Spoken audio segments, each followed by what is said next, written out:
Um, Fun to be chatting with you for a minute before that. But no, you were just saying how interesting it is to talk about the show when you haven't made in a while. It's one of my favorite things when I do these is, you live with something for a while and then it's done. You go off and you do other things or you take a break, you do Yeah. whatever. People who experienced it a minute ago want to talk to you about something you did a year ago and expect you to be just as cognizant as they are. And you're like, I don't remember doing that at all. That's Yeah, great. that's very true. It's tricky. Yeah. Let A- alone, a- yeah. And you make room for we're in the season three right now. We're halfway through season three. And so you've moved on in so many different ways Wait, that it is tricky. And yet you can't talk about three. You can only talk about what you've already done. start to say something like, oh no, wait, the red dot is pointed at me. Nope, nope, said the wrong thing. Yeah. Well, Uh, Apple keeps a shock collar around me like that. If I, yeah, they should. No. yeah, they should. It's I think it's I mean it as a compliment, but it's possible this also is not as fun to hear. But I did grow up watching you, you know. Yeah. Yeah. I've gotten used to it, unfortunately. But I'm proud of it. It's okay. Yeah, Uh, it's but the you turned out relatively normal yes. having watched me growing up. That's interesting. Only talk to me for 5 or 10 minutes. Not that. One of the seminal like getting used to TV like as a kid. My dad loved Married with Children, and when Steve became Jefferson, it was I didn't understand necessarily why that happened. It was like, but there's something about I like this guy now, and suddenly you're used to it, and that's really good actual training when you're too young to be watching that show, but you don't get it. Yes. That guy's fun, and wait, he might be a spy sometimes. Like okay, like it's very for being like for 90s dirty, oddly like child friendly because it's so broad and cartoony. And I think the Yeah. people, especially you, Ed, all these people who have long careers, is it just hit an audience in such a specific way that you're like, I want to see what Ted does. I don't really care what he's in. When it's good, great, but I want to see him because I like watching that guy. I like what he brings. Yeah. I mean, that is I guess that is everyone's always trying to cast the next. And so when you're an old guy like me, it's like, well, no one really is that interested because um, you've been around a long time. But it is fun too. To your point, like people they want to see that guy. We now have a relationship, and then well, let's see what else you can do.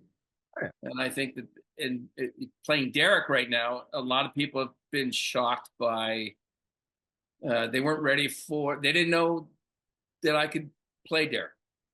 And also, I think so much of him was a comfort in season one. It was everyone's crumbling, and he's like aspirational for a certain type of person. Like, oh, he's cool. Like he's just chill about like it's the way I think people want to be. Like it's impossible to be. That's not actually how anyone is. I was on vacation for my birthday a couple weeks ago, and I was like not relaxed the first day because I don't know how to be. It's not what we do anymore, but he's kind of on vacation every day. So to then introduce, oh no, he's got as many problems as we all do. He just has a coping mechanism usually is Yes. incredibly compelling. Yeah. Yes. And that is true. I mean, again, they wrote this uh, a character that seems like he's very simple, and Mm. he's absolutely the opposite. Um, and I've always said Derek is kind of like an iceberg. You see this much, but there's all that underneath there. And yeah, I'm so thankful for this writing staff to give me uh, complexities and levels and trust me to do it.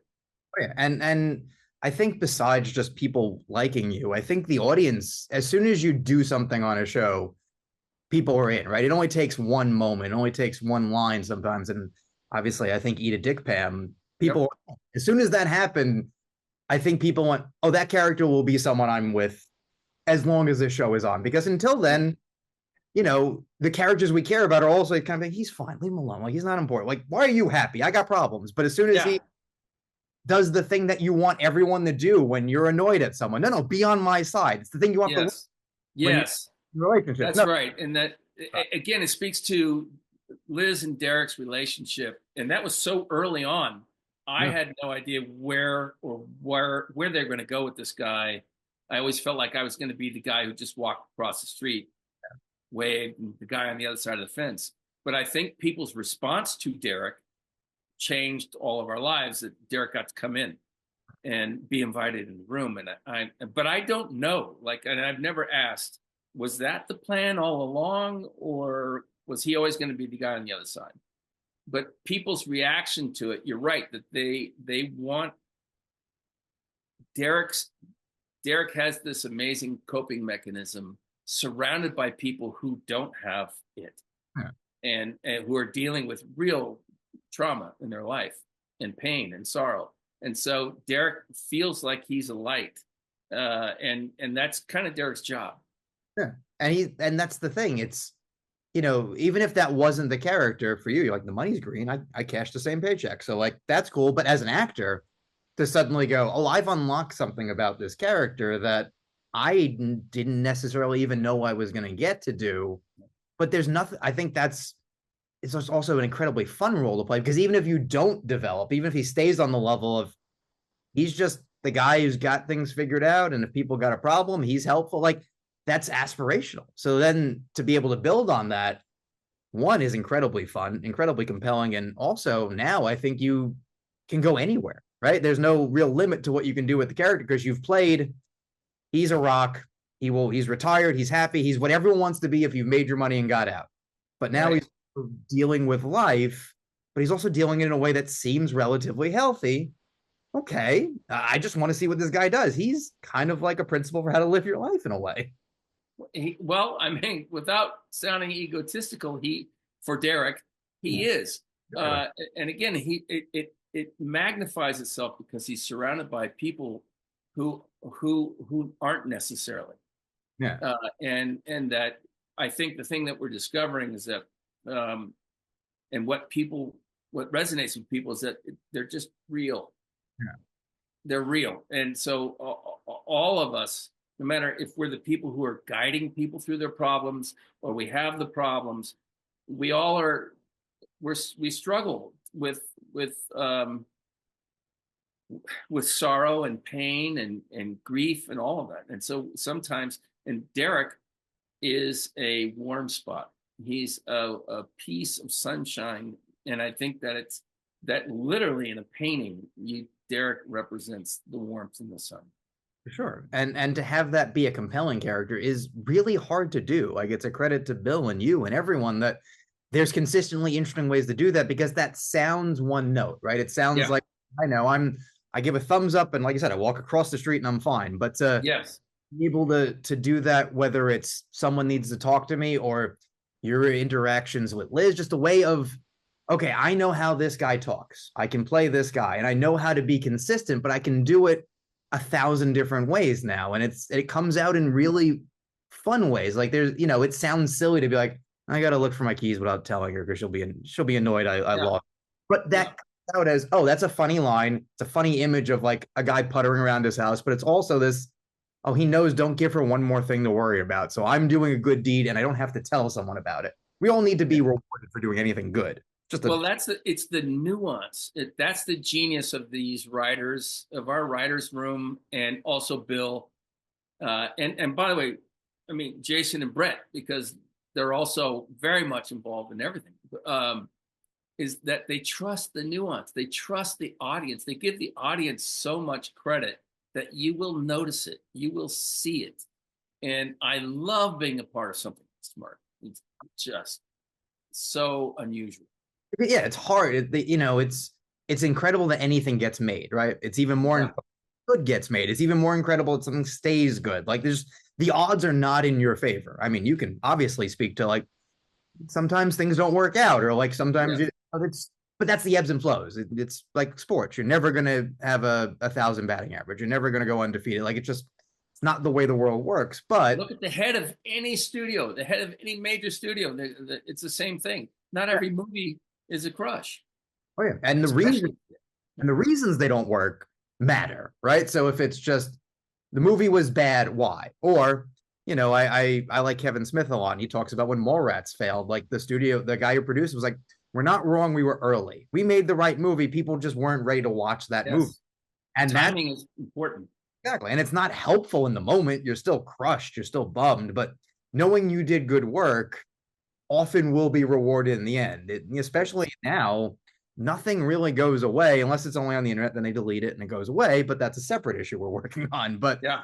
when you do good work, you have something and it's available for people to find. And that's, you'll hear people now talk about work that were remember a number of years ago. And you Yeah. can I barely remember making that, but that hit you?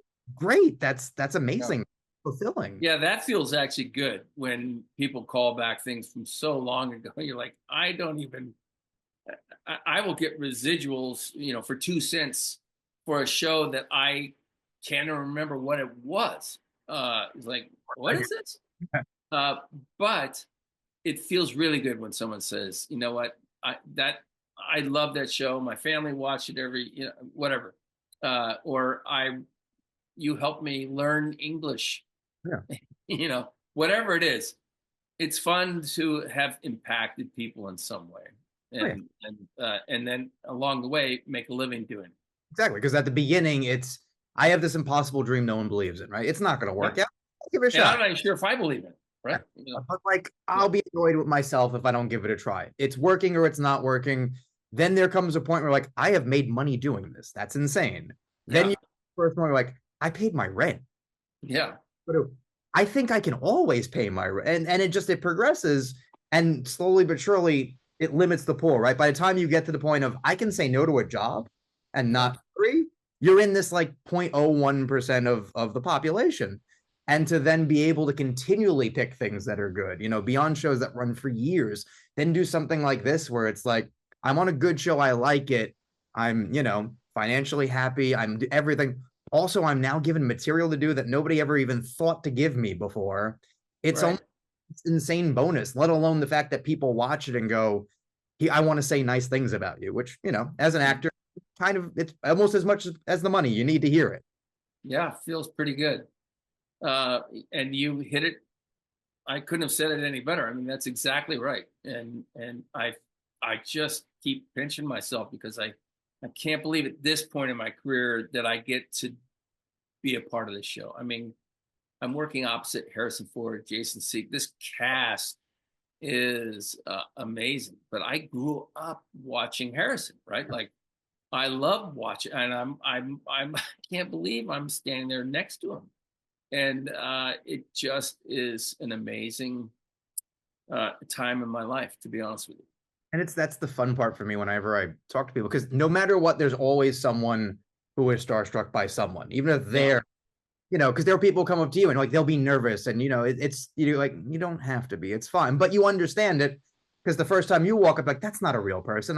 You have that thing of, oh, I don't know how to talk to you now. And yeah, said he's thinking to himself, why are you doing that? And also there's someone that he did the same thing to and went, oh, how yeah, I don't know how to talk to this guy. Like there's just yeah, there's always a person, and everyone's just people.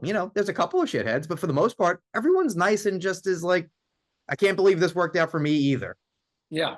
I mean, the thing is, everyone's trying to get theirs. Yeah. The thing is, can you get yours and not uh, ruin other people en route? And can you notice that there's people in there who will never get theirs?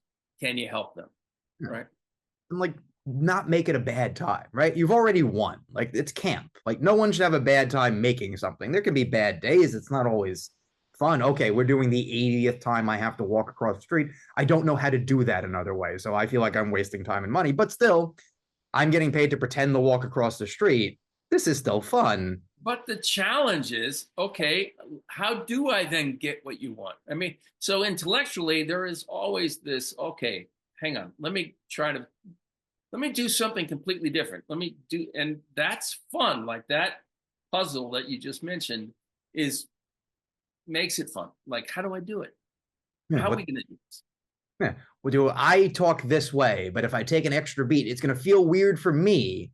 But maybe that's how the character talks, and I've unlocked this way of saying this line that's what was missing. It was just me getting out of my head and going, okay, I'll take that pregnant pause that'll feel like hell to me, but that guy would do that. He would wait that long and say that, and suddenly it clicks.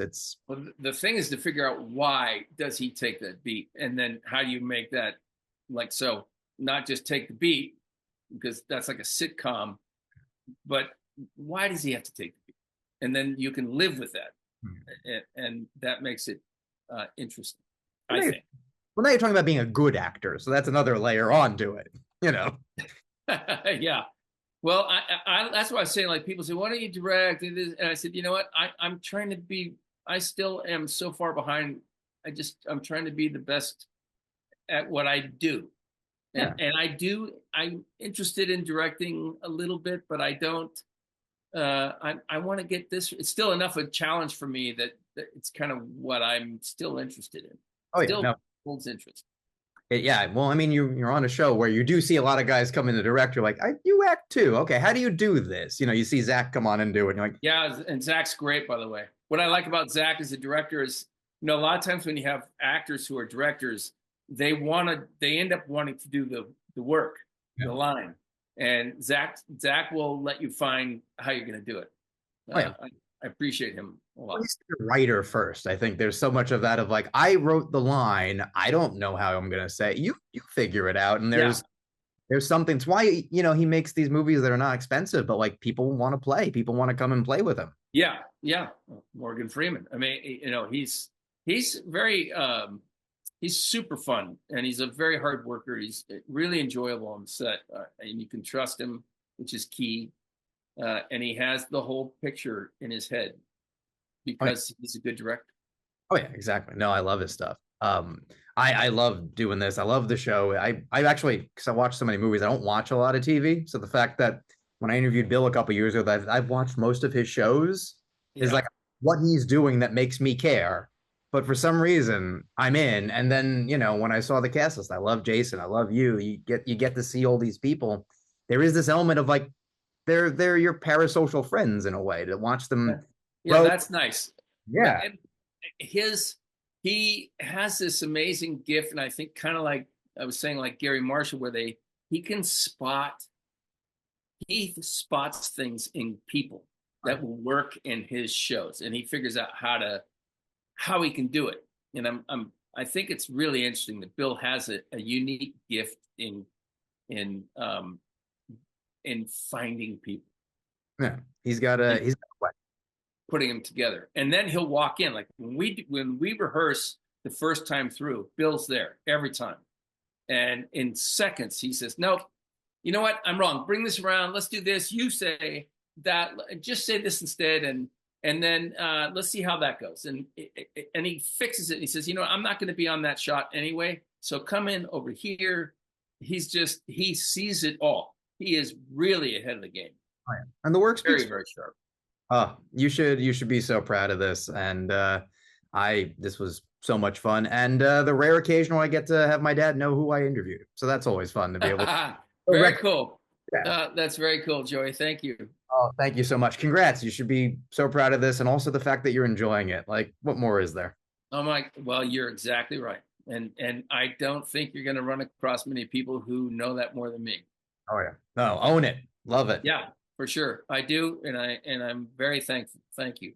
Oh, my pleasure. Take care, man. Thank you for doing this. Thank you, Joy. Be well. Thank you so much. My pleasure.